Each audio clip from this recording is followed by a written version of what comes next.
যা গরম পড়েছে আজকে যা যা রান্না করেছি পাতে নিয়ে নিই, আজকে গামলা ধরে দেখাবো তাই জন্য বসে আছি। এই যে লাউ চিংড়ি, এই যে লাউ চিংড়ি করেছি আজকে।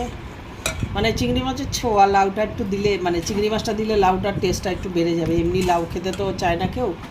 এই গেল লাউ চিংড়ি, আর হয়ে গেল আলু পটল দিয়ে চিংড়ি মাছ, এই যে আলু পটল দিয়ে চিংড়ি, আর হচ্ছে আম ডাল, এটা রোজ থাকছে আম ডালটা। এই যে আম, তার মধ্যে টমেটো দিয়ে দিয়েছি, আম টমেটো দিয়ে রোজ টক ডাল। আর কারা কারা খাও এরকম শুকনো লঙ্কা সম্বাদ দিয়ে আম টমেটো দিয়ে ডাল, কমেন্ট করে জানিও। আর সাথে আছে কুলের আচার, ওটা তো থাকবেই। চলো লাউ চিংড়িটা আগে নিয়ে নিই।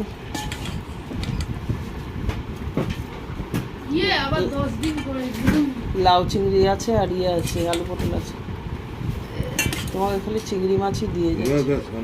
হ্যাঁ।